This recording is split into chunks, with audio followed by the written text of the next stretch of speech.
This week on Comic Confidential, we talk about the new show joining the Arrowverse. We also talk about the casting in the upcoming Aquaman movie. And of course, we throw our hat into the ring for who should direct the upcoming Batman movie.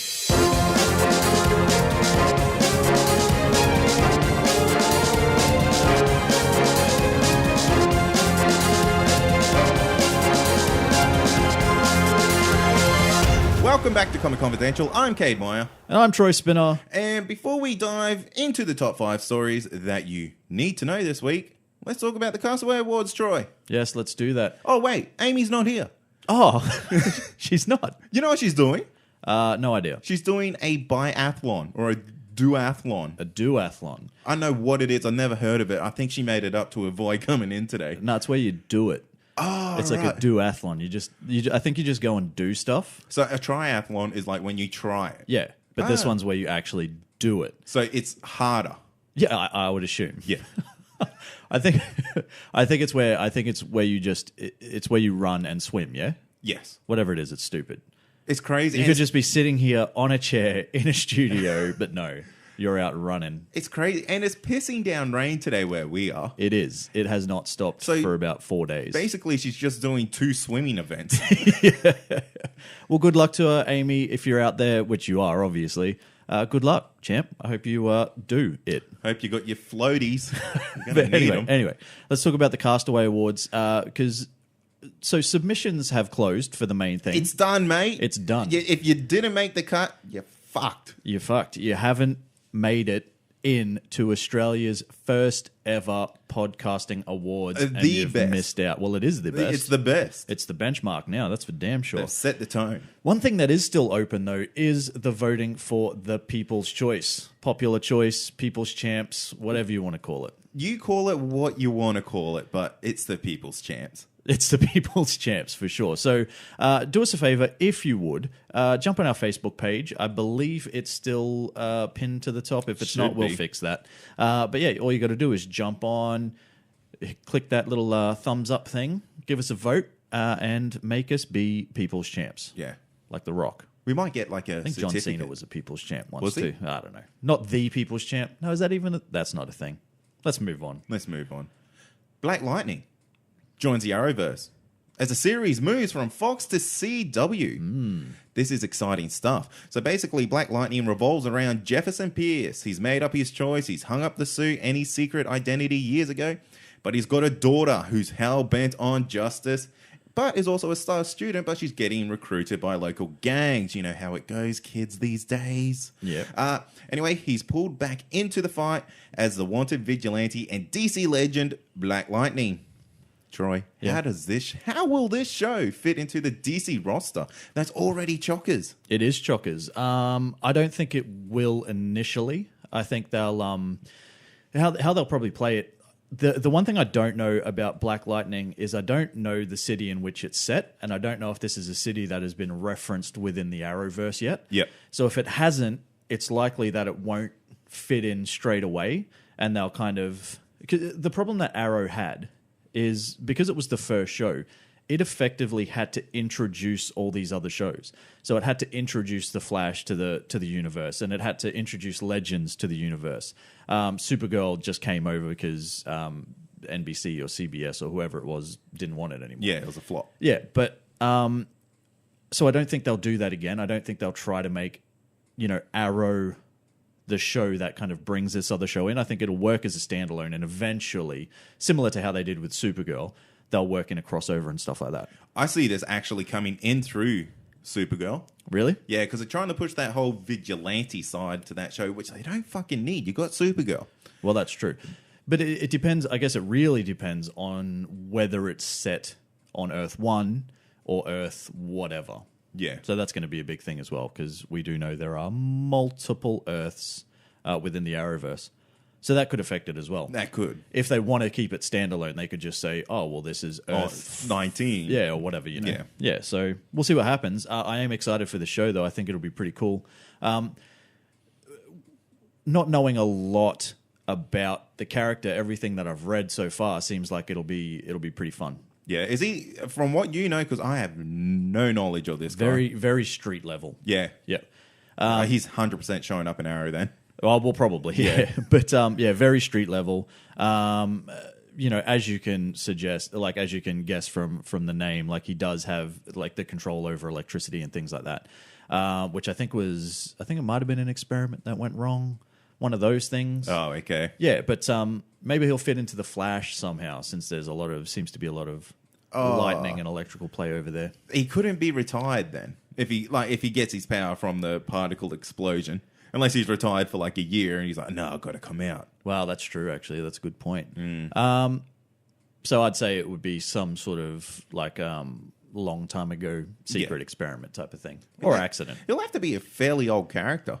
I think so. I think the guy is... It's Joe West. It is actually Joe West, his secret identity that he's keeping a secret from everyone else. Because everyone's keeping fucking secrets from him. That's how the Flash works. Yeah, exactly. He's got to have one over him. Yeah, exactly. You guys can keep secrets from me, and I can keep secrets from you. There's more under this beanie than whatever. Great teeth and a good voice. Yeah, exactly. And a former... What was he on? Law and Order? He was on Law and Order, wasn't he? Yeah. What a good show. Insert sound clip. Yeah, we'll do that. All right, moving on. Now, we spoke about this last week, but former 007 Pierce Brosnan is reportedly in early negotiations to play Cable in the Deadpool sequel. Now, this was all speculation when we were talking about it, but this looks like it's starting to get a little bit of traction, and I'm fucking loving it. Yeah. I pulled out my Marvel encyclopedia the other day, yesterday, if we're trying to be exact. Yeah. And the guy, Cable, in that encyclopedia looks exactly like Pierce Brosnan. Down to a T. I think. He even has a golden eye. You see? Of course he does. But I think you are now trying to see what you want to see. Because there is no way on earth that Pierce Brosnan is Cable. He is 100%. Well, look, it's still like even this news. So this news about these negotiations should really be taken with a grain of salt, because it's kind of like, I think he was interviewed on a show with a couple of like proper, there was I can't remember what the show's called off the top of my head, but there's a guy from Forbes and there's a critic from Variety and there's like another dude, I can't remember. You're thinking the Hollywood Reporter? Is that it? Yeah, that might be it. Yeah. Anyway, no, I don't think that's it. Anyway, doesn't matter. But my point is they kind of like tried to trick him into saying that they've cast Pierce Brosnan. Yeah, right. And he's like, oh, we haven't yet. And emphasis on the yet. Yeah, and that's kind of where the whole thing is coming from. Yes, they are people well within the industry that might have a bit more of an insight than, say, you and I would. But I cannot, for the life of me, I understand Pierce Brosnan is probably, as I said last time, the best actor of the bunch overall, apart from, say, maybe Ron Perlman. But, nah. He's got it. Let's lay it on the line now. All right, then. $5. $5 dues. Okay. That he's Cable. All right. And we'll find out in 2 months. I'll say $5 that he, at some point in his life, lays some cable, but is not actually... That's as close he's getting to being Cable. Yeah, exactly. Man, look, if any movie can make it happen and make it work, it's probably the Deadpool series. Yeah. But it's not. It would not be my first go-to. That's for damn sure. Let's move on before I get angry. All right. First reviews for Legion indicate FX may have a massive hit on their hands. Now, usually we recommend not to trust the critics, hashtag fuck a critic. Mm-hmm. But how do you feel about all this positivity around an X-Men franchise? Well, finally. Hasn't happened since the early 2000s. Yeah, holy. No, that's not true. Days of Future Past and First Class were great. Yeah, they were good. Now, I guess the biggest thing to take away from this is all the praise so far seems to be being heaped on the director itself, Noah Hawley. Yeah. Noah Hawley from Fargo. And if I have to say it again on this show, God damn it, go and watch Fargo. Everyone. I think that's the first time you've ever said that. It might be. There's two seasons out. Go watch it. It's great. Patrick Wilson's in it also. From Aquaman now. Oh. Doesn't matter. Point is, Noah Hawley is a fantastic director, and I think if anybody was ever going to make this work, it was him. And it seems like maybe he has. It's going to be good. Everything that says about it is like it's supposed to be a trippy ride. Yeah. So I'm feeling like this might be the Doctor Strange for TV. Yeah, maybe. I think it'll be a very different sort of thing than what we've seen before, like a different kind of take on this whole superhero / mutant thing. Yeah. But I think we're going to talk about it next week anyway. Yeah. That's going to be like our main thing is we'll actually break down the pilot of Legion and we'll let you guys know what we think, whether that matters to you or not. But that's what we'll do, and we'll make up our own minds because it actually does get released next week. So I'm looking forward to it, though, man. Oh, man. I just can't wait to throw another show into my fucking schedule. This week was hard enough, man. Absolutely. I still got to watch that new show, Powerless. So do you. Oh, yeah. From all reports, though. It kills it, apparently. Well, I would have said medium level kind of approval. I also got to get on Riverdale. Oh, Riverdale. Archie. How have we not? You know what I didn't know about Riverdale is that Jason Priestley is in it as Archie's dad. Now that sells it. Jason Priestley was from, I can't even remember the guys, Brandon from 90210. Oh, really? Yeah. So if you loved teen drama from the 90s, you will likely love teen drama from the 2017s because it's still got Jason Priestley in it, damn it. I tell you what, teen drama from that generation. Everyone's kind of getting like rebooted. You know, you've got Ryan from the OC. Oh yeah, he's on Gotham. Yep, which is fucking terrible. Let's just say that. Well, you can. But yeah, this is probably the current era's 90210. Yeah, but we don't know because we haven't seen it yet. Yeah, true. But we'll see. Anyway, let's move on. We've got some Aquaman casting news, and the Get Down actor Yahya Abdul Mateen II has been cast as the villainous Black Manta. Indeed. Now, as far as Yahya Abdul Mateen goes, I've only ever seen him in the Get Down. That's literally the only thing I've seen. I haven't seen it yet, but I'll be very disappointed if he's not wearing Vans as Black Manta. And just like busting out some crazy dance moves. Yeah. Similar to Guardians of the Galaxy. Yes, when that's exactly. Star-Lord trying to verse, Ronan. I reckon he could do some sick head spins on that helmet. Oh, well and truly. You don't need to lay that cardboard down. Well, you can't lay it down under the water anyway because it'll just disintegrate. The only thing he's going to lay down is some sick dance moves. Yeah, exactly. Maybe a dope beat. But anyway, this kid is great. He was great in this show, and so I'm happy with the casting. And the fact that we are, in fact, definitely getting a Black Manta and an Ocean Master. This movie is getting... It's getting chockers. It's getting chockers, but I hope not too much because we've got a couple of other little casting news that we'll go through as well. And that's Temuera Morrison is in talks to play Arthur Curry's dad. And if you don't know who Temuera Morrison is, shame on you. Because in the fantastic New Zealand family drama / comedy, Once Were Warriors. But he was also Jango Fett in the Star Wars prequels. And I think he was like... Along with 90% of the other cast were all Kiwis in that movie. Yeah, exactly. And I think it was Pamela Anderson's boss or something in Barbed Wire. Oh, really? There. So there's that. That was a comic, wasn't it? It was a comic. Or did they make it a comic from the TV show? Oh, man. Someone let us know. Don't bother. Do not look into Barbed Wire. But yeah, Temuera Morrison is in talks to play Arthur Curry's dad, and Academy Award winner Nicole Kidman is in talks to play his mother, probably his actual birth mother, Atlanta. Yeah. Interesting. Very interesting. That's a pretty big name for a superhero movie. It is. Oh, well, you do have Ben Affleck. Well, Ben Affleck is huge. Yeah. And we're going to talk more about him in our main segment. I would also say that Amy Adams is probably the current day Nicole Kidman in her prime. Yeah, 100%. Not just because of the red hair. I'm not just being a redhead racist. Pretty sure you are, mate. Maybe I am. You're being reddest. Reddest. But yeah, look, that's a big thing. And when you look at the cast now, you've got Jason Momoa, you've got Amber Heard, Patrick Wilson, you've now got Yahya Abdul Mateen, potentially Temuera Morrison, potentially Nicole Kidman. This movie could be great. Or it could be fucking terrible. Or it could be terrible. Yeah, we'll see. James Wan, though, as a director, should be good, and he seems really kind of passionate and dedicated about the project, too. When does this movie come out? Is it next year? 2018. Oh, they have to... Surely it's filming now. No. I don't think they've started yet. Or they might have started like principal photography. Jeez. They're going to be cramming this in. But they're still doing table reads and stuff like that for the script. And if they're still casting, Like, they couldn't really have kind of really started filming yet. Mate, but I think it's going to be like film straight to the editing room, cut it in. Well, it's going to be late. It'll be late 2018, like October, November, or something like that, I think. So they've got Christmas time. movie.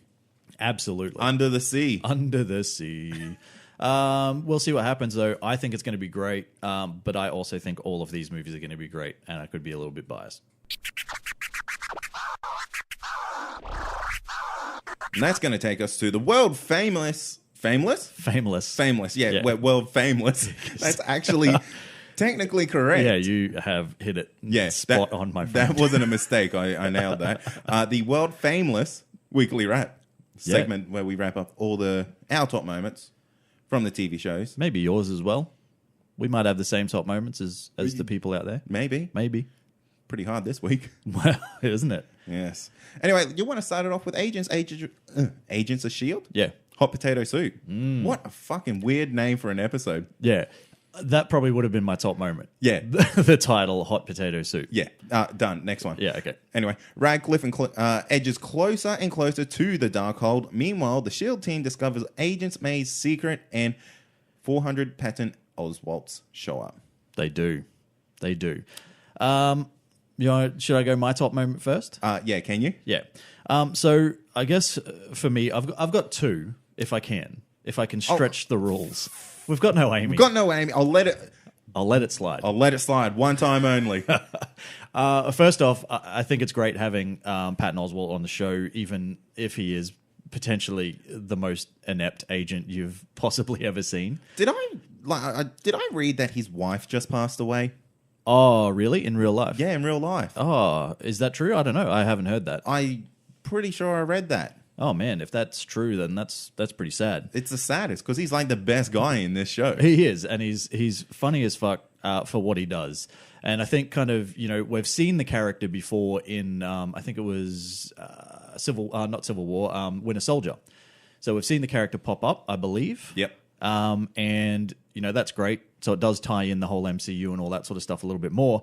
But we now find out that we knew there was two, there's actually three, and there's a sister.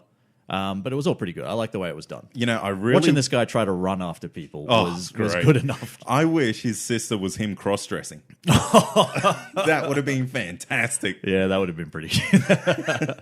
Yeah, now you say that would have been pretty good. But it was good. LT, I think her name was. It was good how she was the most kick-ass of them all by a long shot. The other moment that I wanted to talk about, and this is actually a little bit more not good, not fun.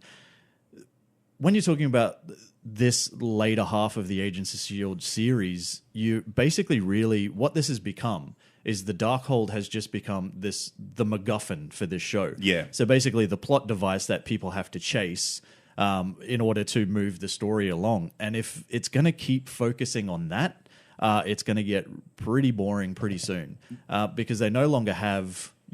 Ghost Rider to like just visually blow people like out of the park. Yep. So now they really have to go back to the story. And if every episode is just going to be who's got it now, let's go get it. Who's got it now? Let's go get it. It's going to get boring real quick. Yeah. In my opinion. Oh no, you're right. And I mean, what's the big thing with this Darkhold? Like I haven't seen a payoff from it yet. Nothing. I mean, apart from Ada, who we found out is building brains for LMDs. Yeah, but we already knew that. Which we already knew. That's not a massive reveal. It's just a massive reveal for that team. Yeah. Like that. They've now discovered it.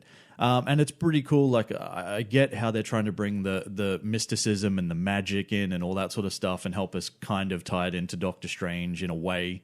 But yeah, if it really just becomes... Because this was, by no stretch of the imagination, a filler episode. Oh, absolutely. There was... nothing to gain from this whatsoever, other than the reveal of, May, that the team now knows. Yeah, and even then it was just kind of a meh. Yeah. So, yeah, look, my top moment, probably similar to you. I guess it's now that they've got a different objective and they're going after Phil Coulson. Yeah. He seems to be the end game for some reason now. Yeah. Which is like... I really don't get why. And what I don't get is like we see these screenshots from like the movies. Yeah. And he's like, oh, he's this man in the background. Well, he's not. He's right fucking there. He was front and literally center. at the foreground of the picture. Yeah. He might have been out of focus, but that's because you don't know how to use a camera because you're trying to take a Yeah. photo of the thing in the distance over there. But it's just like, that is a really bad plot device, I feel. Like, he's an Agents of S.H.I.E.L.D. Well, considering their whole purpose is to effectively, rid the world of Inhumans or whatever they Yeah. want to do, that's not going to help that. Yeah, exactly. Like, that's not going He's to... just one man. Yeah, exactly. And, he... Think of Hydra. You cut one head off. Yeah, It works for S.H.I.E.L.D. probably. Exactly. You cut one fill off, 3 fills pop up in its place. Exactly. But you do have, you still have Agent May. You've still got Quake. You've still got Simmons. Any of these people could step up and then, take the lead if they needed to. So I don't know really where they're going with that. The but Big we'll see. Mac. The Big Mac. Well, the Big Mac is the muscle. Let's be honest. He's not. He's the sensitive muscle. He's the sensitive muscle. He's not going to be the guy that takes the lead. Neither would May, in all honesty. I don't think she would really like the job. But I think you could probably see kind of like a Daisy reluctantly take it. I don't even know what that kid's name is anymore. Is it Daisy? Is it Sky? Or is it Quake? Who knows? She said she doesn't like Quake. She wakes up in the morning and there's a wheel with all 3 names. She just spins and it's just spin. And occasionally it lands on the 4th option, Ferdinand. Yeah. Or something like that, yeah. which is her middle name. Yeah. For those who Daisy, didn't- Ferdinand, Sky, Quake. Yeah. Skyquake. Skyquake. Yeah. Sounds like a fucking person out of the 100, actually. Like Sharknado. It could be like Sharknado, but Skyquake. Yeah. I feel like there's a disaster movie in there somewhere. Rate it or hate it this week? Ooh. On our 2 level system, Yeah, I have to rate it. Really? Yeah. Even though I had a lot of fun. Yeah, okay. I get that. I'll rate it also, but only because you've created this fucking system where there is no middle ground. But it's a good episode, man. Like even the worst of the Agents of S.H.I.E.L.D. episodes Is is still good. still pretty good. Yeah. I just worry about where they're going to go with it from now. That's all. Yeah. How It's many like they episodes blew are their left? wad in the first half of the season. Yep. And now they're kind of chasing their tail. How many episodes are left? 12. 12? That many? No, it's 10, I think. Shit. They do have long seasons, don't they? I think it's 22 episodes. I'm pretty sure that was episode 12. I could be making stuff up. I We'll do actually find out have it- it in the notes if I could be bothered looking. No. What? What? Facts? Anyway, moving on. Let's go to Supergirl. We Can Be Heroes. I wish there was some fucking writers that could be a hero and save this show. Supergirl must once again, for the 3rd time, tackle her nemesis, Livewire. This time with the help of Mon-El and Guardian, and it's the intermartian bondage as John attempts to save Megan. Magan. Is it Magan? Say it properly. It's Magan. Maganva. she's a Martian, man. Her name's not going to be Megan. Could be. Anyway, he attempts to save her life. Yeah. And he does so. Top moment, Kate. Top moment. Jesus. Ooh. Look, I'll go if you want. For me, it was very hard to find a top moment in this particular episode, probably because there's 2 things that I have an issue with. And this is the fact that we are 1.5 seasons deep into this show. Yeah. And the first season wasn't even a full season. I think it was only 16 episodes. Oh, I think you're right. Yeah, or something like that. So let's say we're about 26 episodes deep, and we've now used the same villain 3 times already. Yeah, it's shit, eh? So are they either trying to really make this Livewire chick Supergirl's like Lex Luthor type nemesis, or are they just running out of ideas already? What I find concerning is that Supergirl said that Livewire would have killed me in this episode. No, she fucking can't. Yeah, She could not do it. But then she's also saying to Jimmy, you can't come with me because you don't get second chances like I do. She'll kill you, and then that's it. Whereas, I don't really understand what she's saying. Like, she'll hurt you, but you'll still be fine. Yeah. So she can't kill you. And realistically, can someone with, control over electricity really kill a Supergirl? It stresses me out. Yeah. Man. The inconsistency stresses me out because Unless, like, if there's an underlying factor to it that fucking Livewire is actually magical, well, that's the only fucking way I they can have see. never referenced anything like that. God, at it's all. the only way that she could really affect her. one thing I want to point out, because this is, so we get the whole reveal of Guardian and all that sort of stuff, and, you know, she doesn't like it, blah, blah, blah. Don't really care. Okay, I genuinely don't care. Does anyone fucking care about the Guardian? I don't think anyone cares. But the whole point is, so there is a point where Supergirl is fighting one of the secondary live wires, whatever you want to call them, the carbon copies. And, you know, she gets hit by it, and she gets knocked on her ass. Jimmy, as the Guardian, manages to hit this person. Made of electricity. And knock it on its ass. Pretty much. Yeah. So, hurts it at least. How is Jimmy so strong? Like, is this suit that can take a bullet and actually, you know, like, get ruined by a bullet? Oh my God, how fucking ridiculous So he's not bulletproof or anything like that.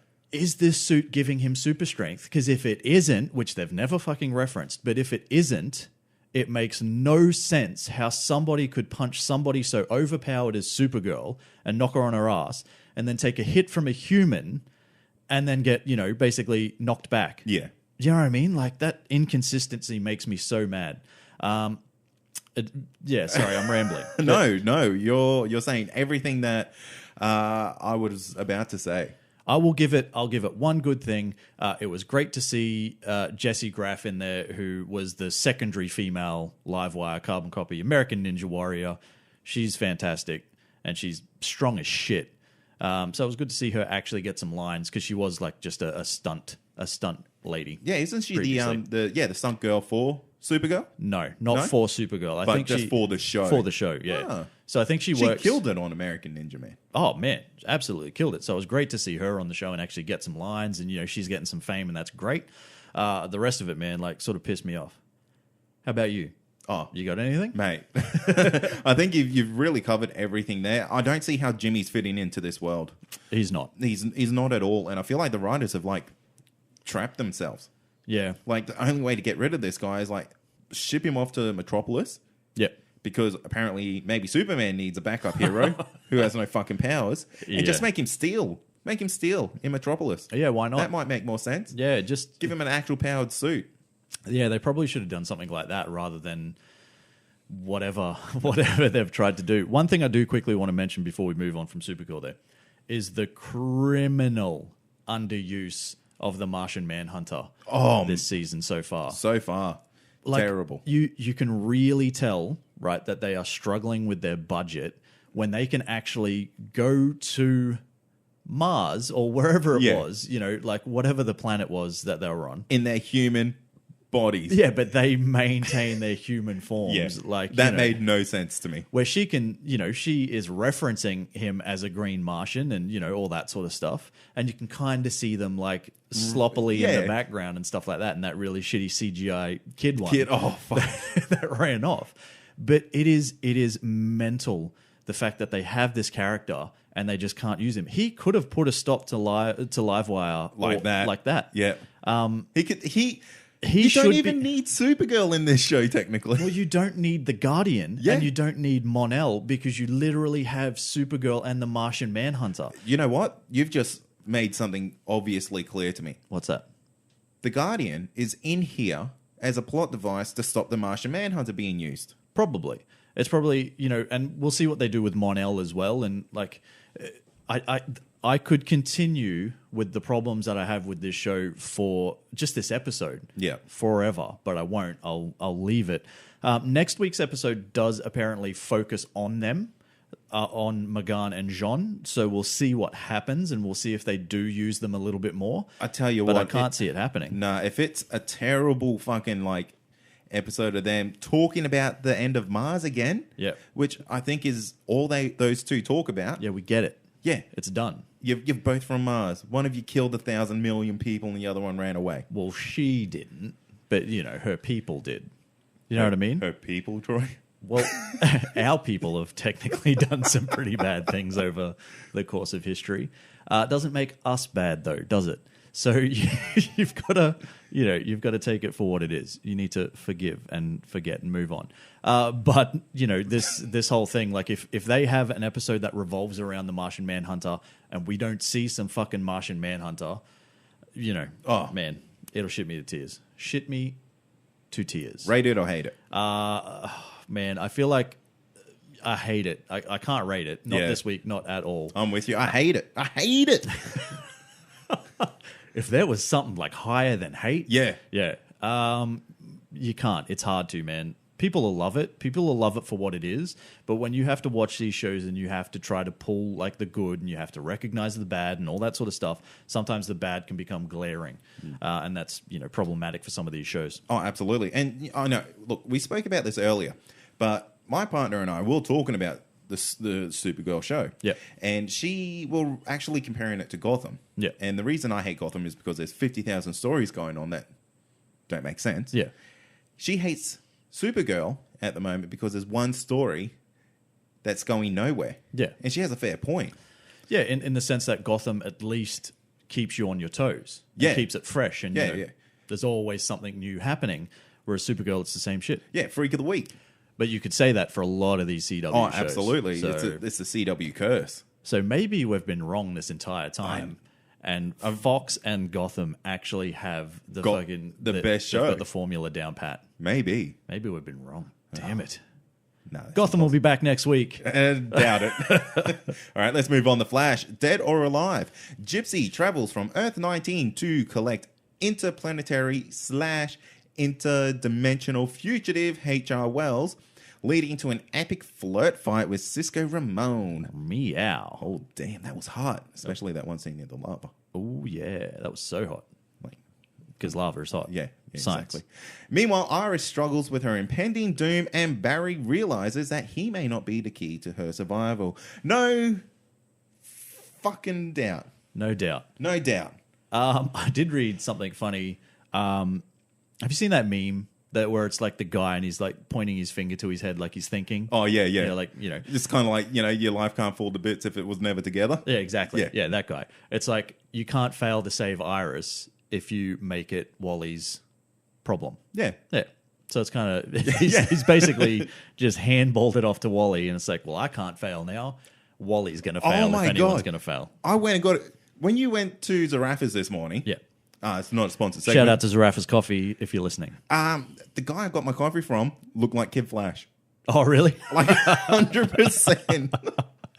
Oh, I think I know exactly who you're talking about. Yeah. The kid's name is Michael. Michael, if you're listening, shout out to Michael at Zarafa's.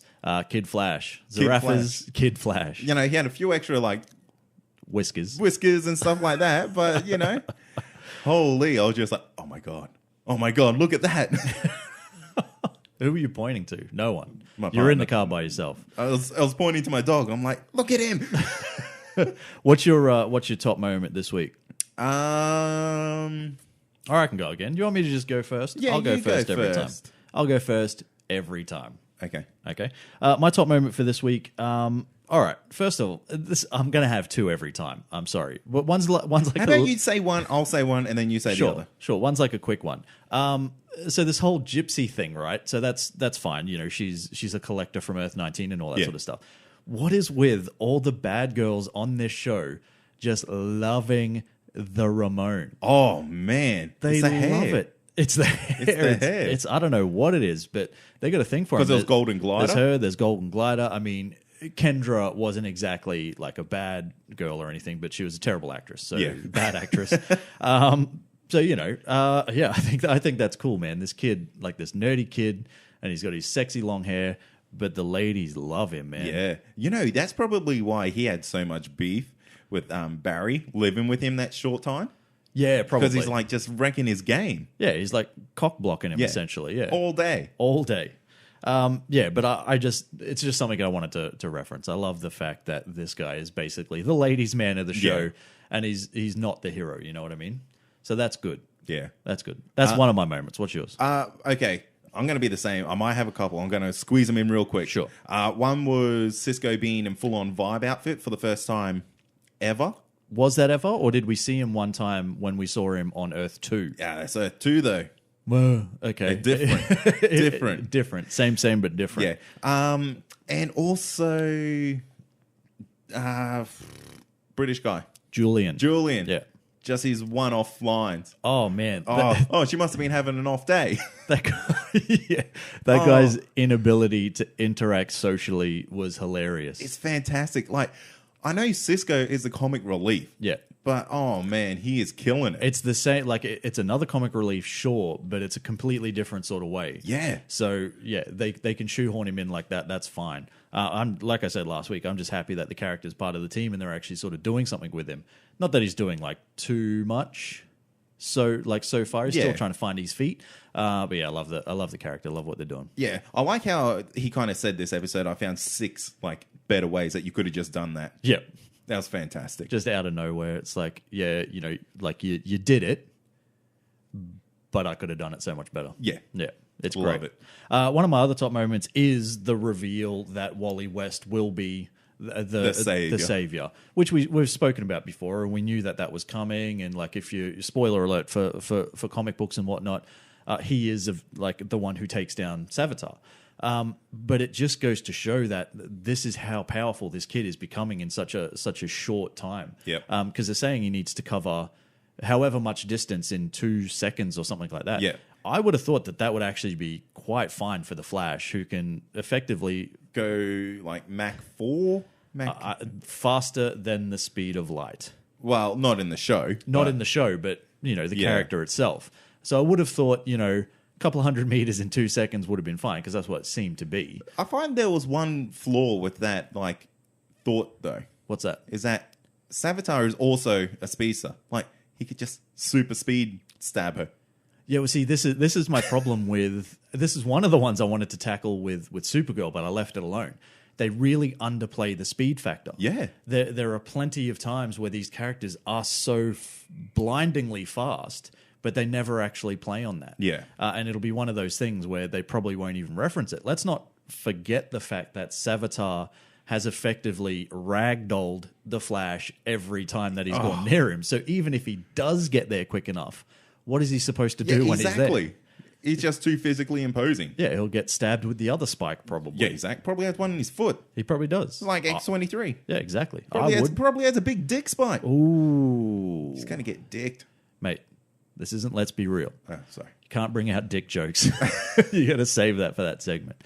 But yeah, so I do like the fact that that they are now turning it to Wally, and that actually, like, I do like the character more because he is starting to really come into his own as the Kid Flash. But I just don't know what he's going to do when he actually gets there. He's going to sacrifice himself. Remember, he said someone's going to make an ultimate sacrifice. Yeah, I suppose, but that's him. Who's gonna betray the team, Julian? No, 100%. No. HR. I'll say HR. Nah, you know who it'll be? Who? Killer Frost. Maybe. Actually, yeah, that's probably pretty good, because then they can also just fix her. Yeah. You know what I mean? So her little, like, solar-powered frosty necklace thing. That's ridiculous. Breaks or something. Yeah. She betrays the team, but then they just make another one. Yeah. And she's fine. That's probably the easiest way to get through that.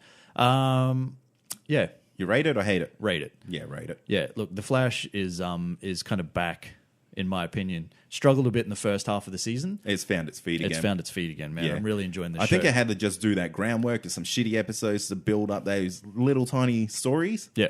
But I just love the writing, man, and the interactions between the characters and Yeah. stuff like that, and the little sort of one-liners here and the quips there and the relationships that they have with each other.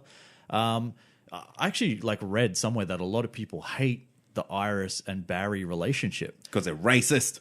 Maybe. I wasn't going to go there, but for me, their think they're interactions together are great, man.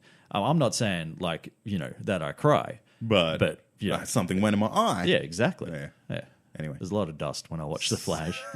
it's that new house she moves into. Yeah, mate. exactly. All right, let's move on. Legends of Tomorrow, the Legion of Doom. The Legion of Doom take the front seat as they attempt to get the whereabouts of the Spear of Destiny from Rip Hunter, all while trying not to kill each other. Oh, and is that the Black Flash hunting Eobard Thawne? Is it? Oh, Yes. Yeah. Yeah. That's my top moment. Is it? Oh, just, man. Really, though? Yeah. Well, go on then. Tell me. Break it down, son. Break it down. Because this was a disappointment for me. Was it really? Yeah. Oh, I want to know. You tell me why that was a disappointment, because I want to This bounce is, off. Okay, well, this is the Black Flash, man. This is, this is the guy that hunts these speedsters. And he was kind of, he was built up and built up and built up for the episode. But then they kind of, they trapped him like so easily. Like, and I understand that you're talking about like three fairly clever people overall, but I mean, you know, you're talking about you've got Eobard Thawne who just has to stand still, and then you know, Merlin shoots an arrow at him, and then Dark throws a knife at him, and then he just punches him, and he punches him into the safe or whatever. Yeah. It was all very, very quick and convenient for me, man. What I didn't understand is why couldn't Thawne just phase out of the cell in the first place? Exactly. Like, I know when you saw the Black Flash go in there were like bars across like lasers. laser bars, but couldn't he go through the other wall? You would think so. Like, is there a limit to how thick the concrete can be that he can, like, Maybe. you know, phase through? And couldn't the Black Flash just do the same thing? So it was just disappointing for me, man. But that's me. Like, why did you like it? Because it's just cool. It's just cool as shit, man. I thought it was a bit rubbish how he could kind of like not move. Yeah. Not don't use your speed force and he won't find you. Like, how do these two people know that? Yeah. They don't. They don't even know who the fuck this is. They literally just kind of haven't even really figured out who Thawne is. Yeah. So, yeah. Look, okay, you're kind of swaying me, but I liked it because it was cool. It's like The Walking Dead meets The Flash. Yeah, look, I appreciate what the visual effects artists have done. That's fine. But I don't know, man. I don't know. I was not sold. I was not sold at all. This is The Flash's death. And like he was just kind of brought in very, very quickly. And kind of, like you said, he was disposed of just as quick. We didn't learn anything really about him. Yeah. So whether they're going to, like, obviously he's going to come back and they're going to play on that more and all that sort of stuff. But just to me, it was all too quick and all too convenient. Great to see him, don't get me wrong. But all too quick and all too convenient to get rid of him. I'm surprised he can't talk. Can I ask you a question? Is that Teddy Sears? Teddy Sears? Yes. Jay Garrick? Yes. Is that actually him? So we could see that dude technically? Maybe? Again? Maybe. Who knows? He did start to look like that at the end of Flash season. Exactly. That's kind of why I thought, and you know, he's obviously got the black suit already because he was Zoom and all that. But yeah, that'd be cool. Bring that guy back, whatever. You bring everyone else back, you may as well. Can we just get more Jay Flash going on? Yeah. He should be on Legends. He should be on Legends, man. That would be so cool. We had someone on Twitter, I think it was, say that that's likely where Wally West will end up on Legends. You reckon? Yeah, rather than kind of... Because if he gets too sort of, you know, too powerful for the Flash, what's he going to do? Has to move on. Yeah. Could find a home in Legends. If he doesn't sacrifice himself. If he doesn't, yeah, we'll see what happens. My top moment, though, was the focus on the Legion of Doom this week. Like with the Damien Dark intro and like all that sort of stuff. I thought that was cool. I feel like they dropped the ball a bit when they still brought it up as Legends of Tomorrow. Yeah, it should have been Legion of Doom. Exactly. And like, yeah, that I really loved it because I was like, oh, fucking, just say, and we're the Legion of Doom. Yeah, exactly. But then it goes into the normal intro, and I was like, oh, guys, missed the boat. They definitely dropped the ball on that one because I thought that would have been cool as shit. You know, and going back to the classic "My name is Damien Dark" sort of thing. Yeah. Not, you know, the whole time travel is real or whatever. You know? So, it was the classic CW intro, but it was Damien Dark. I thought it was cool. I still love the way Malcolm Merlin and Damien Dark play off each other. I think those two work really well together, and to have the focus on them. Yes, it kind of works a little bit as a filler episode, I guess. But I could watch those guys all day. I would watch a Legion of Doom TV show. Yeah, same. Like where the bad guys are winning. Yeah, well, where the bad guys are the focus. Yeah, like why not? I mean, if you've got these, I won't say great, but if you've got these good actors, in John Barrowman and they are great. Okay, they are great. But if you've got these guys, like, yeah, man, just create a show around the three of them. Like that would be so charismatic, good. Man. But they do work really well off each other. Even though the story itself is kind of, you know, it's a little bit starting to get a bit convoluted. Yeah, these guys would not really put themselves in that situation, I feel. Yeah, and now it's turned to a point where, yes, they've finally got Rip's memories back from this little memory storage device, but Eobard Thawne's tinkering with it, and he's now obviously going to make Rip Hunter bad for a while. You know. What's your opinion on the fact that people are saying that Gideon's going to turn on the Legends? I will 100% be honest with you. I've never heard that theory Haven't before you? in my life. Yeah. Yeah, it's going around at the moment. Like that's how, because she's now got the artifact programmed directly into her. Yeah, yeah. Like she's effectively all they need now. But so is that so she will get like programmed or like reprogrammed by Rip Hunter or something? Or see, the theory is, and it's very, very flimsy. As they are, is that because Eobard Thawne, I can't even say his name, Reverse Flash, had a Gideon. Right. So the understanding is that there's only one Gideon. I'm under the understanding that Gideon is an iOS, an operating system thing. And everyone has a Gideon. Well, that would make more sense to me. But I think if you remember back in the first season of Legends of Tomorrow, you saw another Time Captain and he had a male version. Yeah. But it wasn't a Gideon. I don't think it was called Gideon. I think it was called like Gary or something. Yeah. I don't actually know what his name was. But so there could just be one Gideon. Maybe it's not as flimsy as all that, because the first time you see Reverse Flash, he effectively pops out a little Gideon from his arm. Yeah, exactly. Interesting. We'll see what happens. Yeah. Just give us more Legion of Doom, man. Oh, please. Just give us more Legion of Doom, because I loved it. I thought it was great. So there you go. You've got it from me. Obviously, rate it this week. Yeah, rate it as well. Let's move on to Arrow, Second Chances. The team search for a new Black Canary, which leads Oliver and the team to Hub City, where a sonic-powered metahuman is seeking vigilante justice. Meanwhile, Dolph Lundgren has seemed to just exit this show. Gone. He's gone. Gone. One of the biggest things I was looking forward to this season, and he's had a couple episodes, and that's it. Is he done? Maybe. Have they've blown their budget? They've blown their Dolph Lundgren budget, which I wouldn't imagine was... Whoa, man. Just kicking my mic stand. Shit everywhere. But I wouldn't have thought that a Dolph Lundgren budget would have been that high in this day and age. I don't know, man. He's off. He's a busy man shooting Expendables. Well, yeah. What are they? They're about 87? to do Expendables. Yeah, 152. Yeah, that's the age. Yeah.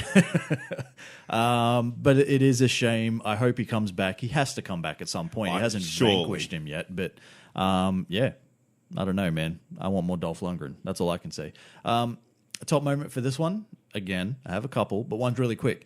And it's not even about this show in particular, but I really enjoyed all the Flash crossovers this week. Oh, on all the shows. Pretty much every show had a Flash crossover. Yep. So when you look at Arrow, obviously he calls up Captain Singh, and Captain Singh's like, oh, how do I know you're just not a guy with a voice modulator? And then you get a little bit of Flash come in, and he leaves in that note. I had to actually rewind that because I turned away for a minute and missed that whole thing. Well, it's the Flash, man. Of course you will. Blink and you'll miss it. Exactly. Legends of Tomorrow, Stein went to Central City. Yep. Obviously, the Flash has the Flash references all through it. But it did cross over into Supergirl. Crossed over into Supergirl, into Earth 19. 19? Yeah. Earth 19 is where H.R. Wells is from. 38. Yeah, is it 38 or 39? Anyway, it doesn't matter. Whatever it is, crossed over into Supergirl's world, which kind of helps the Supergirl get their little Flash reference, if that's how you want to put it. So I thought that was cool. How they all kind of just tied in this week without anybody actually knowing that there was going to be crossovers or tie-ins or anything. I love that shit. I love that shit, man. I prefer that better than sometimes when you know there's crossovers coming. You're like, oh, fuck yeah. Yeah. I know that. It's just like, oh, did you fucking see that? I understand that reference.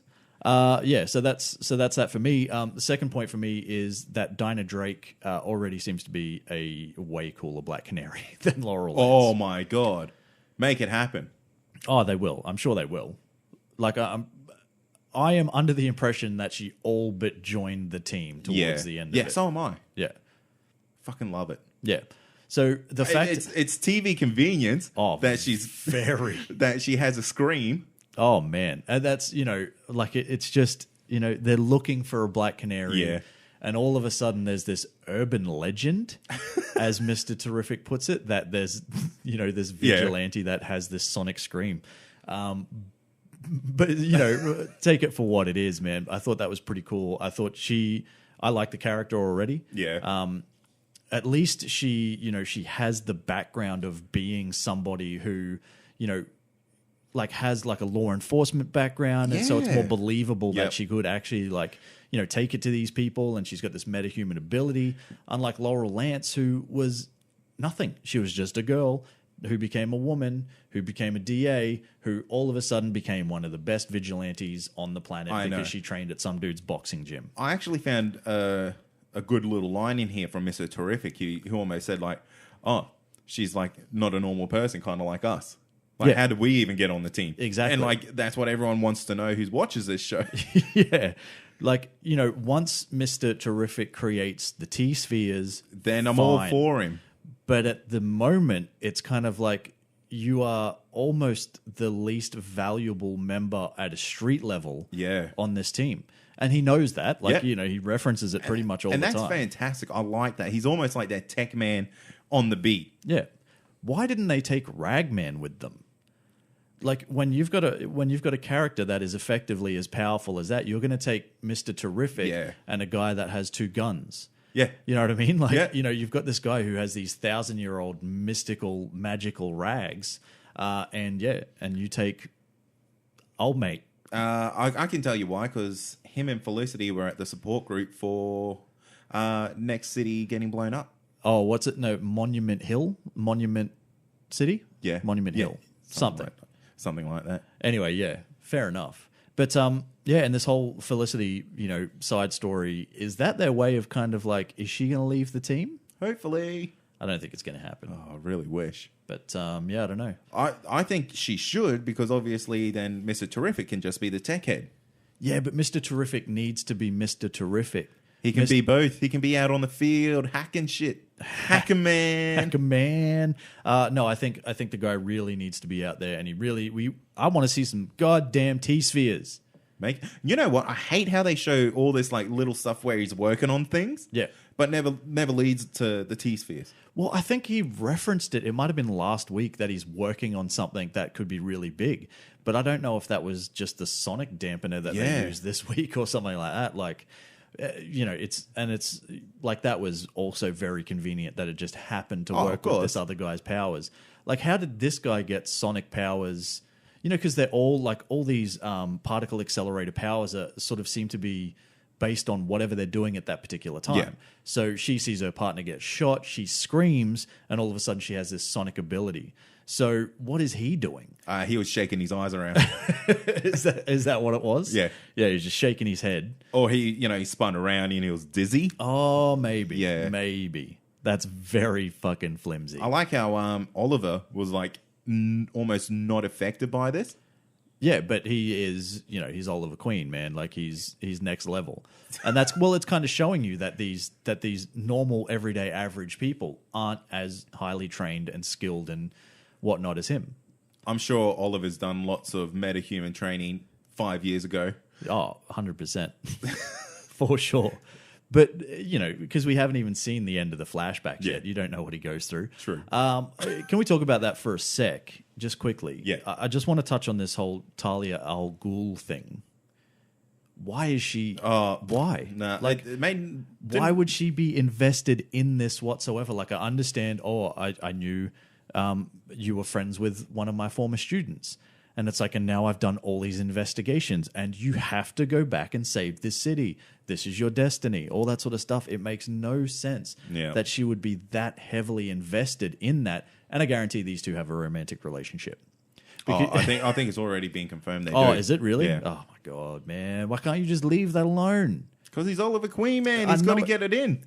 He's got to get it in.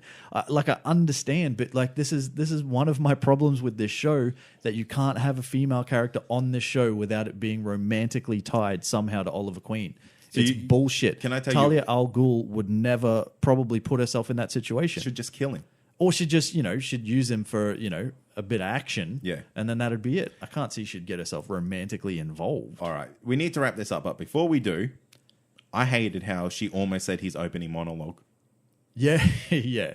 Like, because that's, and people were excited by that. Like, I read a couple of things and people were like, oh, yeah, it's so cool to see, like, all that sort of stuff. But no, man, that for me I heard that for 5 seasons. I don't need it. Yeah. I don't need it again. That for me was very on the nose. Yeah. I was not a fan of that. I was I'll rate the show. Yep. Well, it wasn't the best episode by far. I do like the fact that we do have potentially a Black Canary that I can give a shit about. But whatever. It's okay. No, it's also pretty ridiculous that her first name happens to be the same name. I know. Anyway, let's move past it. I rate it too.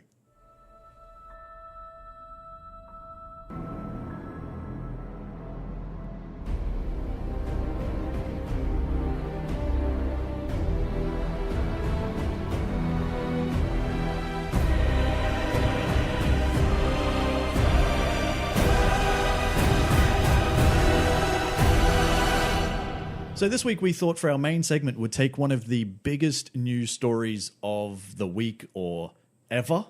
Ever? Forever? Maybe not, but it is quite an actual crazy story in the fact that after weeks of denying the fact that he is, stepping away from the role, Ben Affleck has in fact announced that he is stepping down as director of the Batman, citing sort of reasons as, he really wants to give everything he can to the character. The character is too important. It's a lot of pressure to, direct and act and write and produce and get into shape and all that sort of stuff. So basically we're here to talk about who should direct the Batman with the loss of the great Ben Affleck. Yeah, you know what? I actually see this being a really good thing for the character of the Batman. Yep. It is a lot to take on because he's also producing, isn't he? I'm pretty sure he is, but he's 100% definitely co-written the script. Yeah. And he's wearing like 3 or 4 hats. Well, the other thing that you've got to look at that I don't think a lot of people sort of give much credence to is he would have to work out for hours a day to maintain his physique to be the Batman. No, Troy, it's a muscle suit, man. I guarantee there's a shirtless scene in this movie. So he can turn around and say, see, I fucking told you I was working like out all those fucking memes of him like outside having a cigarette, fat guy. Yeah, eating burgers and stuff like that, yeah. But I think you're right. It is a good decision for the movie. I think so. And we've actually got... Do you want to move on to like the rumoured short list? Yeah, we'll talk about them first because there's already apparently... Take it with a grain of salt. Nothing has been confirmed yet, but there's apparently 5 people that are on the shortlist, Warner Brothers shortlist, to direct the movie in the absence of Ben Affleck. So you want to take it away? Who we got? Okay, so the first one we have is Matt Reeves, and he's done Cloverfield, Dawn of the Planet of the Apes, and War of the Planet of the Apes. Yep. That's a good pick. That's a pretty good pick. Haven't seen War for the Planet of the Apes yet, obviously. But yeah, man. Do you want to talk about these people now? Or do you want to talk about... Okay, we're going to pick one. We'll pick one. All okay, well, I'll go through the list. Go through the list. Next one is George Miller, and he's done Mad Max and Mad Max Fury Road. He's probably done other stuff. It's done. There's only a little gap in between those movies. Only about 30 or 40 years. There's also Matt Ross, Captain Fantastic. Mm-hmm. I don't even know that fucking movie. I haven't seen it, but apparently it is a critical darling. A darling. A darling. Oh, there you go. I'm going to fuck this name up. Everyone does. Denis Villeneuve. I think it's Denis Villeneuve. You got to say it like French. Well, say it like a French dude. Well, if there was brackets that said French dude. Oh, sorry. Yeah, I would have done that. And he's done Arrival. Yep. Got to see that movie. Haven't seen it yet. Yeah. That's so stupid of me. Apparently, it was one of the best movies of 2016. Yeah. Got to get on board. Should have reviewed it. Nah. What else has he done? He's also done Blade Runner. Well, he's doing Blade Runner 2049, Sicario, and Prisoners. And next on the list is Gavin O'Connor. He did Warrior and The Accountant. Yes, so he has got a bit of a history. Yeah, and The Accountant apparently is amazing. It's good. Oh, you've seen it? Yeah, I have seen it. Yeah, it's not a bad movie at all. Whether I could see that translating into a Batman, like yes, it's got Ben Affleck in it, and yes, Ben Affleck's this kick-ass like assassin dude or hitman or whatever. But I don't know. We'll see. So I guess one of the questions would be then, so from those 5 previously mentioned directors, who would be your pick out of that 5? Looking at this list here, I would probably toss up between Matt Reeves and George Miller. Really? Yeah. Yeah. I see George Miller. He has a vision, like especially for Mad Max Fury Road, where he can film in monochrome. Yeah. And tell a beautiful story. And that, man, that shit gets me going. Yeah. And the man can handle action. The man can handle a story. Well, can he? That's the thing. Like, yes, visually his movies are amazing. And while, you know, like Mad Max Fury Road was a fantastic movie and one of the best of the year last year. Yeah. Yeah. 2015. Oh. Yeah. I think it goes back that far. Really? Yeah. But anyway, Mad Max Fury Road was a fantastic movie and 100% was one of the best of the year. Visually, it was stunning. There wasn't a lot of story to really play off, though. So while, you know, the character interactions and all that sort of stuff were fine, I don't know if there's really, like, you've seen enough from him. Yeah. He can handle the screenplay for sure. He can visually knock all these other guys out of the park almost. But does he have the chops to tell a good story? Yeah, does the Batman movie need those visuals? It needs visuals, but yeah, it needs a story, man. Because you got to remember, he's an up close fighter. He's not this like Rambo fucking blowing shit up everywhere. Yeah, exactly. But you know, these are your picks, man. Yeah, well, hey, that's what I'm saying. You know, George Miller, I think that could work well. Matt Reeves, that guy can tell a story. Yeah. You look at his movies. I mean, Cloverfield. That's a handheld fucking movie, and it was fucking amazing. I hate those films. Yeah. That one I loved. Yeah. What can you say about that guy? The guy can make a novel work to kind of take like a found footage scenario and make it just flow nicely. Yeah. And just work. That's a credit to the bloke. Well and truly. Don't even get me started on Dawn of the Planet of the Apes. Oh, like second kettle of fish there. Yeah, because I love that movie. I think War for the Planet of the Apes is going to be awesome as well. Yeah. But yeah. So they're your two picks, eh? So Matt out Reeves of that and George list, Miller. yeah. But guess what? You can only pick one. Okay. Matt Reeves. Ooh, okay.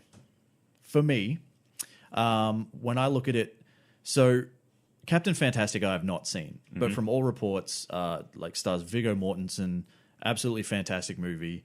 Everybody who I've ever heard that has seen it says it's great.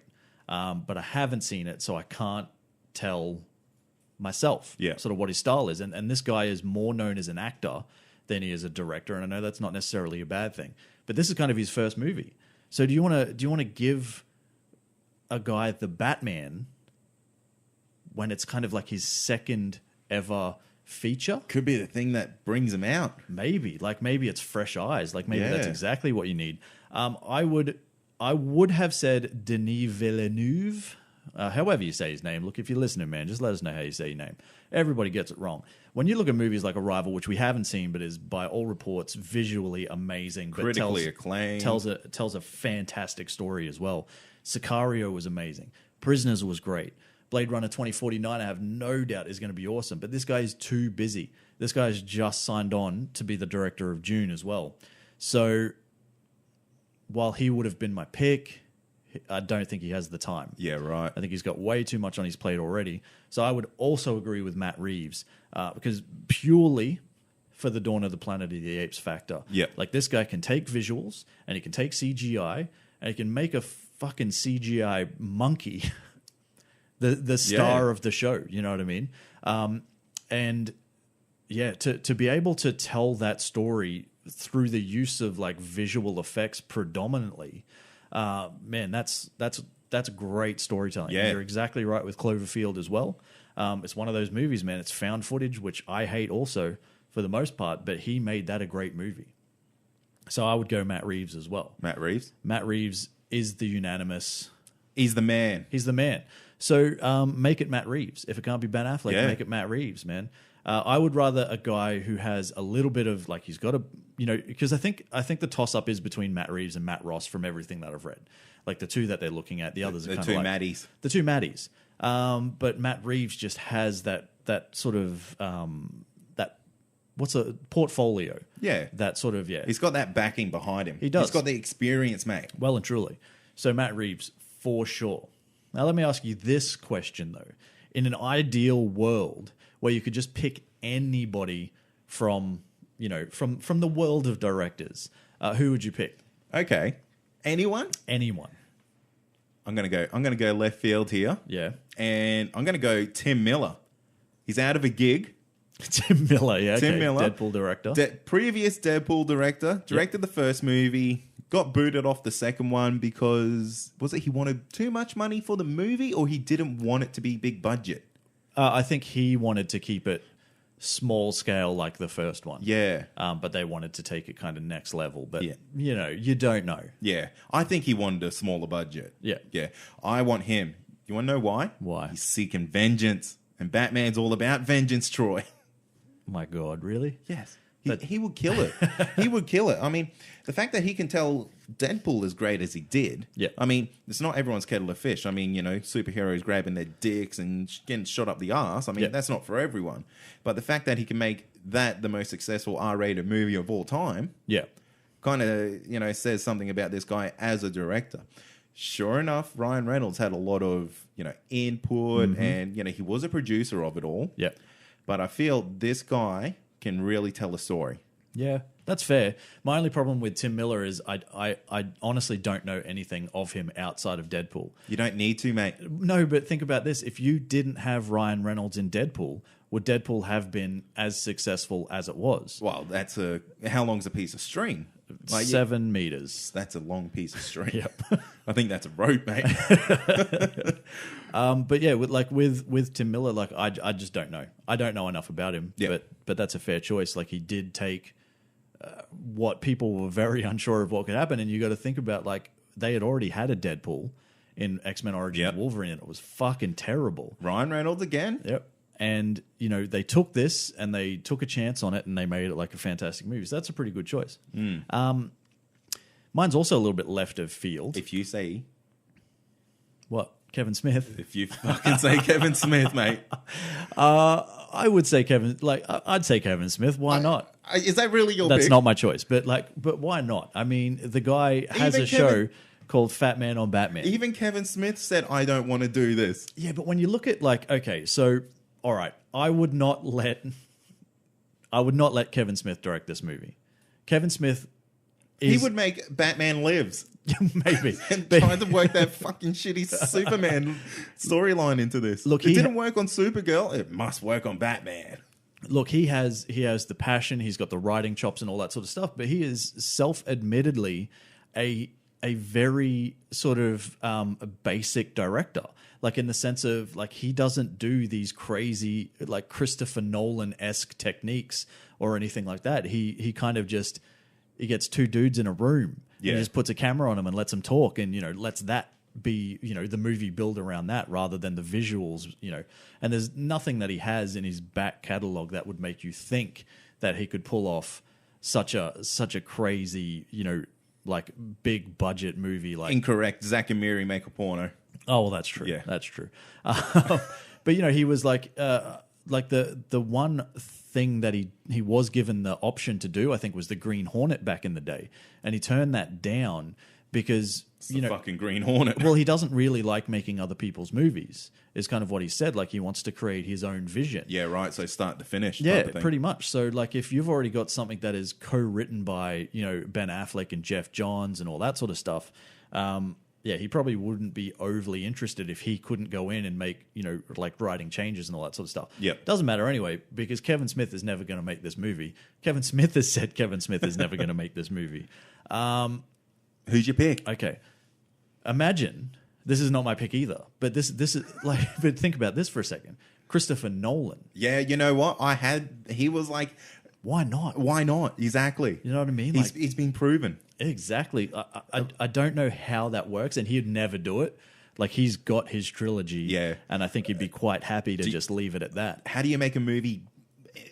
Okay, in his eyes, how would he make his movie better than that series? Yeah. So he's already made effectively the perfect Batman movie in a lot of people's eyes. Yeah. The Dark Knight. And how do you better that? How do you better that? Yeah. You put He Ben Affleck couldn't. in the suit instead of Christian Bale. Exactly. And not make him look like a fucking action figure. Here is my actual choice. Finally. You're probably going to go, who the hell is this? But this is my actual choice. Catherine Bigelow. Male gigolo. Yeah, it's Rob Schneider. Yeah. It's Rob Schneider's daughter, isn't it? Yeah. Catherine Bigelow. So she did The Hurt Locker. Oh, okay. Academy Award winning Yep. The Hurt Locker. She also did Zero Dark 30, which was came this out sounds like a fantastic pick. so she came out a couple of years later. Yep. And did Zero Dark 30, which was also nominated for an Academy Award and all that sort of stuff. She has this ability to take big, like these big sort of, because you're talking about the Iraq War Yeah. and things like that. She takes these big sort of stories and she kind of just condenses them into these crazy, intense, like edge of your seat kind of like, Yeah. what the fuck is going to happen next? Like the whole time you're thinking like it's just tension, man. I think she like that for a Sweaty Batman palms for the whole thing. Palms sweaty, knees weak, mom spaghetti type of stuff. And I think to bring that kind of like to be able to take such a large scale world like the Batman universe and just kind of condense it and just make it like so Claustrophobic. almost imagine a Gotham City created by Catherine Bigelow. Oh, that's a great pick. And it's one that I haven't even heard being mentioned by anyone, and I don't know why. She's not actually doing anything at the moment. She hasn't really made a proper movie since Zero Dark 30. Really? And I don't know why. That's such a great pick. You know, they're dirty, they're gritty, they're up close. Yeah, they are, but just the like I don't know how to explain it other than just edge of your seat, Yeah. like just nerves racked, like what is happening here? And she she's made like The Hurt Locker is effectively one of my favorite war movies of all time. There are a lot of great war movies out there, but that is one of my favorites. So yeah, man, Catherine Bigelow, why not? Yeah. She was married to James Cameron once upon a time. Has some inside tips, mate. Well, no, but imagine she creates the Batman. Yeah. And the Batman goes on to knock Avatar off the list of, the most money ever made worldwide. It never happened. It never happened. But I think Catherine Bigelow, if you haven't seen The Hurt Locker and you haven't seen Zero Dark 30, go and check them out, man, because you'll understand what I'm saying when I talk about this insane tension. And I think that would really translate well. And I think she should be able to take the character of the Batman, and if you're talking about like if you do have a rogues gallery of villains, she could basically just have them kind of like closing in that real claustrophobic feel of Gotham City. Catherine Bigelow, man, make it happen, someone. That's a fucking great pick. That's a great pick. Someone write a story about that. Someone write a story about that time that one guy said Catherine Bigelow should direct the Batman. A next question that I have for you, though. What do you think about the rumors? Oh, not the rumors, because this is actually true.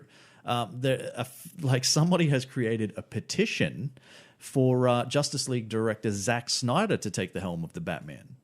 What do you think about that? You know what? Well, I love the Snyderverse, man. I love it. Yeah. I was a big fan of it. Yeah. I loved Man of Steel. Oh, fucking brilliant. Don't even get me started about Man of Steel. I don't know how that movie has detractors. I watched that movie this week. It's so good. It's beautiful. It's fantastic. I'll say that. It is. Anyway, Man of Steel is fantastic. So you would be for it? Oh, 100%. Really? Yep. Even after Batman vs Superman? Oh, I loved Batman vs Superman. Yeah. Yep. He tells a story how a superhero world should be. Yeah. In my opinion, it's gritty. It's dark. I mean, sure, these guys are heroes, supposed to be beacons of light, but they're dealing with fucking shit. Like, that's why they're here. They're just here to scoop up the shit. Yeah. Like, what's glamorous about that? There's nothing. What's hopeful about that? They're fucking saving these lives. Yeah. I mean, they don't need to be here to be fucking, hey, look at me, everything's going to be all right. It's like, I'm here to fucking stop the bad shit from getting badder. Yeah, it's kind of like no matter what happens in the world, I will always keep this positive, hopeful outlook because I know things will always be better. Yeah. It's like, you've seen some shit, dude. Yeah. You've seen some shit. That's what it's like. It's okay to kind of, to crawl back within yourself a little bit. Yeah. With some of the stuff that you've seen. Like, you're not going to just go fight fucking your home planet, basically. Yeah. And be all fucking cheery after it. Yeah, exactly. I mean, look at him after he killed Zod. Yeah. Fucking distraught. You would be. You just killed, like, the last of your people. Well, for what you know, yeah, is the last of your people. Yeah. Like, they could have been reformed. They could have came good. They've got an ego trip going on at the moment. Interesting. I think he is the man for the DC universe. I I'm still going to say Catherine Bigelow. But I agree in the sense of I am not a Zack Snyder hater by the longest of margins. Yes, Batman vs. Superman had its problems, but I don't think that's Zack Snyder's fault. I think it's like Warner Brothers' fault for probably getting too involved in the movie and saying, oh, no, you need to do this, and you need to do this, and you need to change this, and this. I think the guy, when left to his own devices, can create a fucking beautiful movie, man. Yeah. And he has the portfolio behind him to say that he can do that. Man of Steel. Yep. For one. He's got the Justice League coming up. Well, we haven't seen that yet, but we don't know what that is. But when you're talking about like Man of Steel, then you've got Watchmen, which is like criminally underrated as far as a superhero movie goes. And you've got, like, if you go back to 300, which mightn't have been the best story of all time, but visually it was spectacular. I think if you've got a script that is written by Ben Affleck and Jeff Johns, and if you've got a Ben Affleck who is incredibly invested in this, and you've got Jeff Johns kind of overseeing the project, it's right. Warner Brothers is probably they're your holy trinity. Well, there it is. Yeah, like I don't think Warner Brothers is necessarily going to step in and go, we don't actually trust what you guys are doing.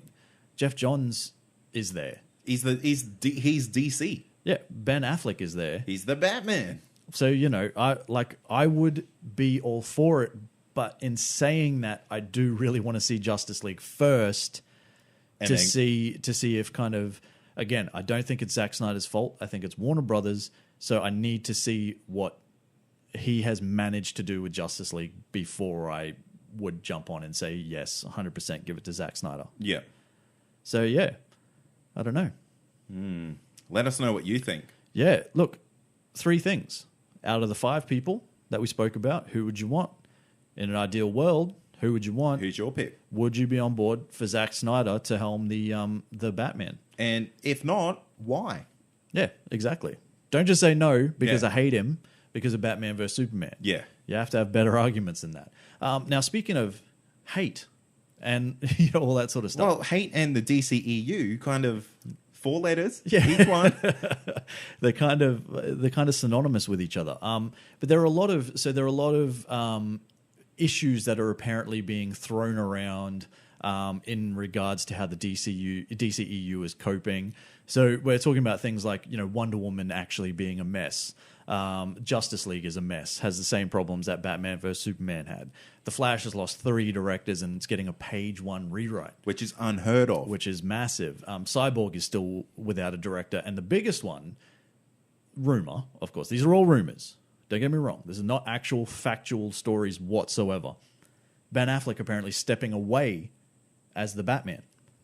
That I don't believe. What do you think of all of this? Look, I don't think we're going to see a Flash movie anymore. Yeah. Yep. I think I don't think we'll see a Cyborg movie because there was the longest time where those two were going to be a joint movie. Yeah. Flash and Cyborg. I think the only other movie we're probably going to get is the Aquaman one. Yeah. To tell you the truth. Well, that's definitely coming. Yeah, that's definitely coming. And I think Wonder Woman, that's really going to set the tone. Yep. One, it's going to be our first female-led superhero movie. Yep. So it's gonna be up against the wall already. Yeah. Justice League being a mess. I'll wait to see that. Yeah. I mean we've seen one trailer. What can you tell? Yeah, and that's not even a trailer. That's kind of like a teaser. Yeah, exactly. We haven't even seen a trailer. The Flash losing 3 directors and getting the page 1 rewrite. Like I said, I can't see that movie getting off the ground anymore. I think the Flash is done. Yeah. Cyborg without a director, that movie won't happen. Yeah. At all. With Ben Affleck stepping away, he'll stay Batman. Yeah. He has to. Yeah. I'm sure he's contractually obliged.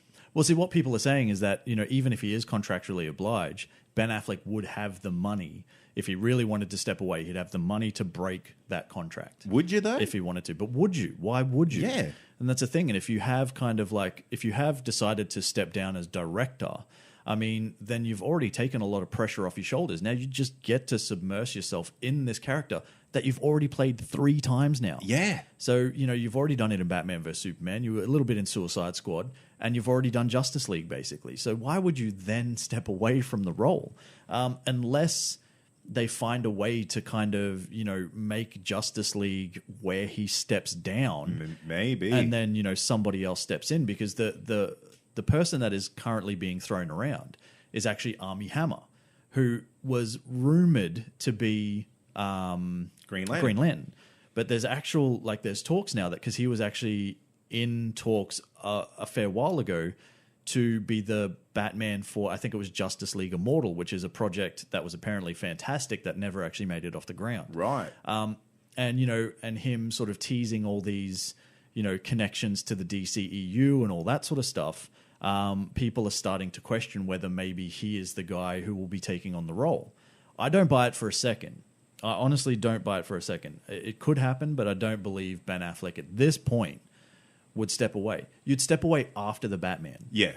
You've already done Justice League. Exactly. You would do the Batman, and then you would step away if you're ever going to step away, because you'd go, all right, well, I don't want to do any sequels. And it's like he's not... from everything I've seen, from all the social media, all the behind the scenes, it actually looks like he's having fun as the Batman. Yeah. Definitely. So I don't see it being an issue. Yeah. The fact of Wonder Woman being a mess, I don't buy that for a second. No. Same with Justice League. I mean, it's hard to say, but I think what is happening now, like when you talk about like rewrites and things like that, and, like having like script problems, every fucking movie goes through that at some point. You look at Doctor Strange. Doctor Strange got rewrites, and Doctor Strange turned out to be a fucking fantastic movie. Rogue One got rewrites. Yep. And turned out to be a fantastic movie. Like, it happens all the time, usually for the benefit of the movie. Like, so to turn around and say, like, I honestly think this is people because there is so much focus on the DCEU, and, like, yes, Batman vs. Superman was far from a perfect movie, and Suicide Squad wasn't further back than that. Yeah. I think because there's such focus, I think there is just all this, like, they're just trying to create clickbait. I've got a question. For the most part. Yeah. That's what I think all of this is. The Flash losing 3 directors and getting page 1 rewrite. I completely agree with you in the sense I don't think this movie will get made. I think they'll stay as characters within these movies. And Cyborg as well. Yeah. Oh, Cyborg, that's gone. I just had a thought. What if they've had the vision that if these movies go to shit, they've still got Flash script number 1. Yeah. Okay. Now they flashpoint the whole thing. They flashpoint the whole thing. Interesting. Why not? Why not? It's their perfect excuse. Yeah. Exactly. We did this to flashpoint it. So we could bring in Flashpoint, and then we create a whole new universe. And you get Jeffrey Dean Morgan as Thomas Wayne as the Batman, and the world is fucking right. Could happen. It could happen. I hope it doesn't. But I think that might be their backup plan. Yeah. I think if you're looking like when you look at Wonder Woman, man, this is the one that pisses me off the most out of all of this. Because when you look at like everything that you've seen so far, like there's only been a couple of trailers and it looks great. You've got Gal Gadot, who was the probably the scene stealer in Batman vs. Superman. Yep. You've got Patty Jenkins, who seems incredibly passionate about this movie. She's talking about how good the score is, and she's showing like, clips from that and like this, that, and the other. But then apparently you've got people that are turning around and saying, oh no, this movie's an absolute mess. Yeah. Where the fuck does that come from? Haters. I mean, haters. But you know what I mean? And where it actually came from is, I think it was one of the ladies from Collider has a colleague who saw a screener for Wonder Woman and has come out and said, oh, yeah, the movie's shit. Like, it has all the same problems as Batman vs. Superman. So, A, do you even trust that person to begin with? Both of them. Yeah. One of them, sure, probably, like, would you go on something as big as Collider and say, this is what I've heard, if there wasn't some facts to it? But you don't know what that person actually, like, you don't know their background. Yeah. Like, you don't know how they feel about these things, what their tastes are or anything like that. So you've got to take all of this shit with a grain of salt. It's just annoying that there is never any positive press for the DC movies. Conspiracy, mate. Marvel, DC, doesn't fucking matter. We are getting fantastic superhero movies. Just fucking love it. And that's going to take us to my favorite segment, brought to you by Troy. Brought to you by absolutely no one. Comic of the Week is back. I told you that regardless of... Back with a vengeance. Back with a vengeance. What's another back title? Back to the future. Yeah. Not the Western one, because that was the shittest. Backstreet Boys. Yeah. It's, Backstreet's back. That'll do. Backstreet's back, baby. All right. Comic of the Week is back. I told you, regardless of whether I have internet or not, which I don't. Telstra, if you're listening. You're not even going with them anymore. No, I've moved on to a completely different company, and now I'm probably going to have to wait another 4 weeks. Anyway. Sort your shit out. You're an adult. I am an adult. Comic of the Week is back, and this week it is back with Irredeemable, Volumes 1, 2, and 3, which is actually issues 1 to 12. It's the first part of the story, right? And this is written by Eisner Award winner Mark Waid from Kingdom Come and with art by Peter Krause. Irredeemable follows the downfall of the Plutonian, the most powerful superhero on Earth. As he turns his back on society, he becomes a supervillain and murders millions while he effectively holds the world hostage. It's up to his old team, the Paradigm, to stop him, but do any of them really have the power to stand toe-to-toe with Earth's mightiest bloodlusted hero? Basically, this is Wade's version of what would happen if Superman snapped. What could turn someone so powerful and so good, so murderously evil? Hey. Hey. This has already been done in Justice. It's the best fucking comic series ever written, mate. It's not. It is. And this is from Mark Waid, who wrote Kingdom Come, which kicks all sorts of ass over Injustice. So don't even get me started. But anyway, who would have the power to stop someone like that in this particular world? Because there is no Batman. And not you either, Kate. Fuck off. Anyway, Irredeemable is such an interesting take on the classic superhero story. The Plutonian is the hero you kind of look up to, a real morally perfect Boy Scout, but Wade does an amazing job of letting us see him unravel and turn on the world he loved. The secondary group of heroes are also written to perfection as they struggle to maintain their position as protectors, all while knowing they are being picked off one by one by the unstoppable, irredeemable Plutonian. Now, there's only 37 issues in total, so it is, what do you call it? Like a closed-off story. Yeah. Yeah. A complete series. A complete series. So you can read it from 1 to 37 and the whole thing is done. All of them are worth your time. More exciting than that is, I think this is something we have mentioned on the show a long time ago. It was way back in early 2016. Talks for a live-action movie of Irredeemable, which I haven't heard much of it from then, but if that happens, that'll be amazing. Would viewers get confused with him and Superman? Well... Plutonian, Kryptonian. Well, the look is different. Okay. But when you're talking about the power set, this is effectively Boom Studios Superman, their version of Superman. Poor man. Yeah, poor man's Superman. But he's probably even more overpowered than Superman because he's not just super strong or anything like that. He actually has the ability to warp the reality around him. Oh, cool. Which is kind of what makes him seem so strong. Yeah. He's not actually just that strong. He is effectively warping the world around him. And, that's why he's able to lift buildings and keep them all in one piece.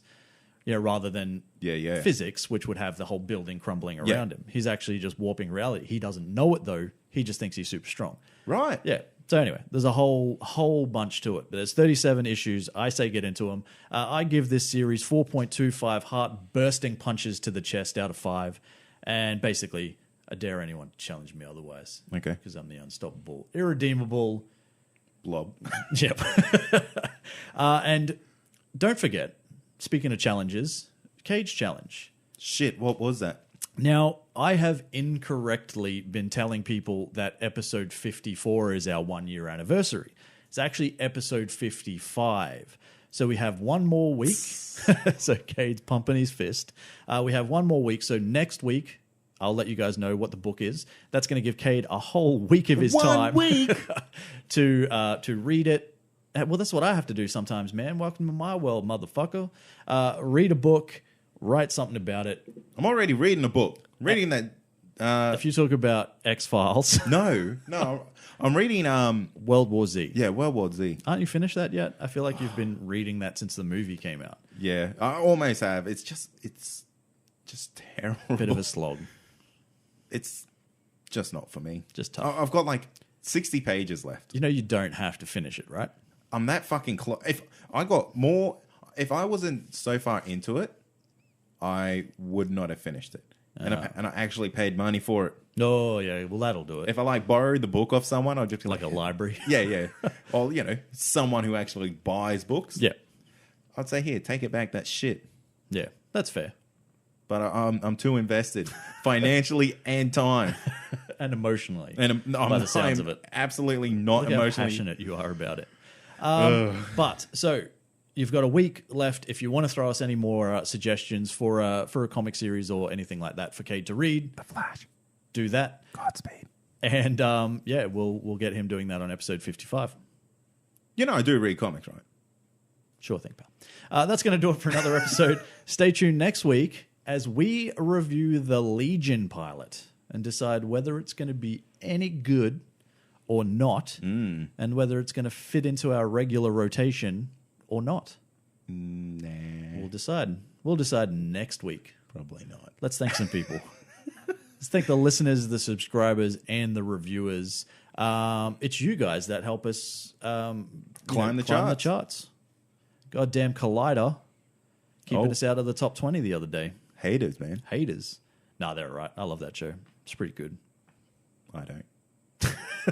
No, they're pretty good. They're pretty good. I listen to way too many podcasts, and because they release like fucking 18 a day. Yeah. My iPhone got like the notification, like I have to tap to resume downloading. Yeah. And it says, I swear I've got like 45 there. Well, see, I tend to watch them on YouTube because it's visual. Like, obviously, they have an actual video show. Yeah. And then they just release the audio as a podcast. There you go. Yeah. So if I'm on the go. See, I haven't even I'm subscribed to over like 100 YouTube channels. Are you seriously? Yeah. I'm addicted. I'm addicted to like just shit content. That's why I listen to this. That's why you're on this podcast. Yeah. 100. Yeah. That's too many. And I reckon I'm subscribed to like 20 podcasts. Yeah, damn. I'm on about 6. Are you? Yeah. I try to listen to like good ones. Yeah. Oh, yeah. Like, Steel Saunders, Steel Wars. Yeah. Green Guide Letters. Yeah. I'll give anything a go, right? But if it doesn't capture me, I will drop it quite quickly. Yeah. And then I'll try something else. But I'll try a lot, but I've only so far subscribed to 6. I try to subscribe to like funny ones. Yeah. I just don't find them funny. Yeah. That's fair. It's terrible. I don't know if they're like not trying to be funny. Well, you don't know. I mean, it could be funny. One man's trash is another man's treasure. That's true. Moving on to our listeners who don't want to hear about these other shows because they're listening to this one. Don't you dare listen to no others. How dare you? Don't you betray me like that. Thank you so much to everyone who does listen, who does subscribe to the show, and who does review us. You guys make the world of difference. Yes. Make sure you follow us on Facebook, Comic Confidential Podcast. Jump onto the listener community. That's growing every day. Every day. I reckon we're getting like 2 or 3 a day. It'll be 1 million before the end of recording. End of the world. Instagram and Twitter at Comic Con Pod, and YouTube, which the link is in the show notes. We have a Snapchat. That's Comic Con Pod. Yep. So look that up. Yeah. Things happen on that sometimes. Also got the website. That's comicconpod.com. You can jump on there, listen to past episodes, future episodes, and current now episodes. Present ones. Hey, can I just say something? Sure. We're going to start doing some live streaming of all our episodes. Yeah. And the only way you can view that is in the listener community. Oh. This is news to me. Yeah. Cool. Well, you knew that. We spoke about it. Did we? Yeah. Mustn't have been listening. So basically, yeah, if that's the case, if you want to see the live stream stuff, which is exactly what we're doing right now, but with cameras on us, man. Jump on. What it is, you get almost Patreon level access, like to early shows. Almost. But yeah, you get to watch this live. Yeah. And happen. And you get to see Troy just fucking look at himself the whole time in the video. Yeah. That's pretty much what I do. Yeah. I've just got to make sure that everything is right. My hair and all that sort of stuff. Yeah. What else have we got? Patreon? Patreon. That's patreon.com/ComicConPod. Jump on there. Get early access to the shows. Get yourself some cool merch. Get get access to earlier recorded segments of Let's Be Real Yeah. when that happens. When that happens. Also, in regards to sweet merch, we've got the Redbubble. Yes. So jump on that Redbubble / Don't even try. No, I don't even know what it is. It's in the show notes. It is. They need to fix that. Yeah, Their address bars. It's like Redbubble / user / your name / shop / item. It's like, mate, it is a mess. that's ridiculous. Just go Redbubble / Comic Con Pod and that'll be great. Yeah, but there is some cool ass shit on that you can make. No, they don't make. I make it. No, you know what I mean. Yeah. You don't make it. I do. I've got a sewing shop. And just like 20 kids. Yeah. Yeah. Hey, Hey. we got an awesome sweet deal with Comic Blitz. Jump on there. $1 a month For 3 months. for 3 months of unlimited comics. Yep. Get your comic splits and chill on. Yes. # Comic Blitz and Chill. They've got some great titles too. I'm starting to find some stuff that I've never really sort of heard of before that I'm getting into. Yeah, really? Yeah, so it's good for that. Less of the mainstream stuff when you're talking about the Marvel and DC, obviously. But yeah, there's heaps of good stuff. There's some there. good Dark Horse stuff out there, right? Oh, there's some good everything stuff. Variant. All of it. All of it. And don't forget about the Castaway Awards. Jump on there. Vote us. Love us. Embrace us. People's champs. The people's champs. Yeah, we'd like to be that. We'd like to win, We just want to win something. Yeah, that'll be nice. Yeah. Win at life. Which we do, I feel. Yeah. Thanks for listening. As always, I'm Troy. And I'm Cade. And I'm Amy. What? I said I'm Amy. Oh. That was the worst impression I've ever heard. No, that's exactly what she sounds like. Oh, no, let me try. And I'm Amy. Better. And this has been Comic Confidential. Cheers. Bye. Peace. Cheers.